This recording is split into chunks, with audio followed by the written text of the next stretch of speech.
সিলেট আন্তর্জাতিক ক্রিকেট স্টেডিয়ামে টসে জিতে প্রথমে ব্যাটিং করার সিদ্ধান্ত নেয় সিলেট টাইটান্স। শুরুটা সাবধানে হলেও মিডল অর্ডারে আজমতুল্লাহ ওমর জাজাইয়ের 33 রান সিলেটকে বড় সংগ্রহের ভিত্তি গড়ে দেয়। তবে ইনিংসের আসল বিনোদন বাকি ছিল শেষ দিকে।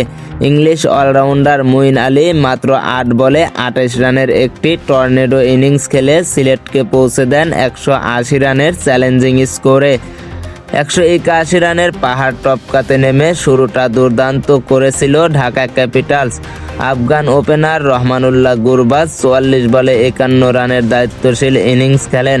একসময় মনে হচ্ছিল ঢাকা জয়ের পথেই আছে, কিন্তু মাঝপথে ব্যাটিং বিপর্যয়ে পড়ে যায় তারা।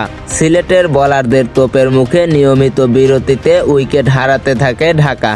বিশেষ করে মিডল অর্ডারে কেউ বড় জুটি গড়তে না পারায় জয়ের লক্ষ্য থেকে ছিটকে যায় তারা।